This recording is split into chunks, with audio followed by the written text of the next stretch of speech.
تھا، اور اس وقت ہمارے نبی کہتے ہیں کہ اے بیٹی فاطمہ 7 دن ہو گئے تیرے اس بھوکے باپ نے نہ کوئی چیز کھائی ہے، تیرے اس بھوکے باپ نے 7 دن سے اپنے پیٹ پر پتھر باندھا ہے، اے بیٹی اگر تیرے گھر میں کوئی کھجور ہو تو اپنے باپ کو دے دے۔ میرے بھائیو سوچو اس بیٹی کے دل کے اوپر کیا گزری ہوگی۔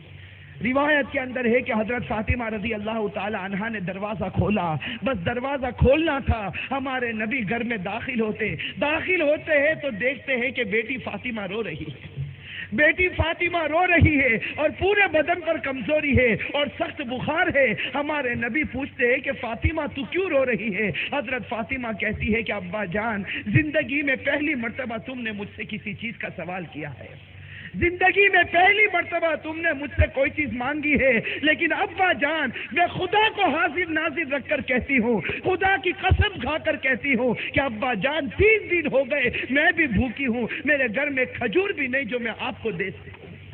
3 دن ہو گئے میں نے بھی کوئی چیز کھائی پی نہیں ہے۔ روایت کے اندر ہے، سوچو اس باپ کے دل پر کیا گزری ہوگی کہ جب وہ اپنی بیٹی کو یہ کہتے ہوئے سنتا ہے کہ باپ تو 7 دن کا بھوکا ہے، اور بیٹی سے مانگنے کے لیے آتا تو بیٹی روتے ہوئے کہتی ہے کہ ابا جان میں بھی 3 دن سے بھوک کر لے، میں بھی صبر کروں گا، ہمارے دونوں کی صبر کی برکت سے خدا میری امت کو معاف کر دے گا۔ میرے بھائیو اب اپنے دل کے اندر تھوڑی دیر کے لیے دیکھو اور پوچھو کہ وہ نبی ہمارے واسطے 7 دن بھوکا رہ سکتا ہے، اور وہ نبی کی لاڈلی بیٹی فاطمہ وہ 3 دن تک اپنے پیٹ پر پتھر باندھ سکتی ہے، اور صرف اس لیے باندھتی ہے کہ آنے والی امت کی مغفرت ہو جاوے۔ اور میرے بھائیو سوچو ہم نے اس نبی کو کیا بدلا دیا، ہم نے اس نبی کو کیا بدلا دیا، اور میں اپنی ماں بہنوں سے پوچھتا ہوں کہ انہوں نے فاطمہ کو کیا بدلا چکایا۔ میرے بھائیو آج ہمارے نام مسلمان، آج ہمارے مردوں کے نام دیکھو تو مسلمان نظر آتے ہیں، ہماری عورتوں کے نام دیکھو تو مسلمان نظر آتے ہیں، کسی کا نام فاطمہ ہے، کسی کا نام عائشہ ہے، کسی کا نام خدیجہ ہے، اور میرے بھائیو ہمارے مردوں کے نام بھی اچھے نام ہیں، لیکن کام میرے بھائیو مسلمانوں کے نہیں، اللہ معاف فرمائے ہمارے یہاں کام غیروں کے کام ہوتے ہیں۔ میرے بھائیو اللہ تعالی ہم سب کو معاف فرمائے۔ آج اصل بات ہے کہ آج ہمیں نبی کا طریقہ پسند نہیں آیا، آج غیروں کا طریقہ پسند آیا۔ میں آپ کو صرف اتنی بات بتا دوں کہ آج کے ہمارے جوانوں کو دیکھو،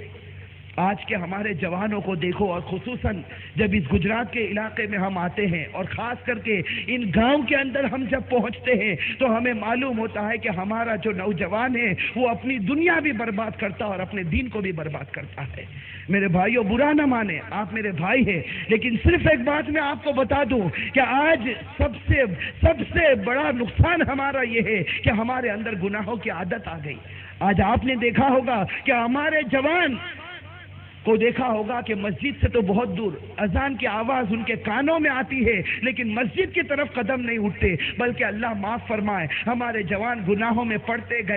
گئے یہاں تک کہ اب گناہ کو ہم نے گناہ نہیں سمجھا، اور بعض ہم نے ہمارے جوانوں کو دیکھا کہ کوئی شراب کا عادی ہو گیا، کوئی جوا کھیلنے کا عادی ہو گیا۔ ارے میرے بھائیوں بتاؤ، اگر ہم نے پیٹ میں اس شراب کو اتارا، اگر ہم نے پیٹ میں سود کے پیسے اتارے، اگر ہم نے رشوت کے پیسے پیٹ میں اتارے اور جوا ہم نے کھیلا، میرے بھائیوں بتاؤ کل قیامت کے میدان میں ہمارے نبی کو کیا منہ بتائیں گے؟ وہ ہمارے نبی سرکار دو عالم صلی اللہ علیہ وسلم اپنی وفات سے پہلے فرماتے ہیں کہ میں خدا کو جواب نہیں دے سکتا، تو میرے بھائیوں بتاؤ یہ امتی کل قیامت کے میدان میں خدا کو کیا جواب دے گا؟ میرے بھائیوں آج ہمارے جوانوں کا یہ عالم ہو گیا، ہمارے جوانوں کے اندر یہ بیماری آ گئی کہ صبح ہوتی ہے کہ آپ نے دیکھا ہوگا کہ بڑی دیر سے تو ہمارے جوانوں کی صبح ہوتی، صبح 10-11 بجے تو یہ جوان اپنے بستر سے اٹھتا، اور ہمارے جوانوں کو چاہیے کیا؟ ہمارے جوانوں کو اچھا کپڑا چاہیے، اچھا پہننا چاہیے، اچھا اوڑھنا چاہیے، اچھا کھانا چاہیے، اور آپ نے دیکھا ہوگا شام کا وقت ہوتا، مجھے اس گاؤں کا حال معلوم نہیں، میں ایک عام بات کہتا ہوں کہ شام کا وقت ہوتا، کسی گھر کے چوکھٹ کے اوپر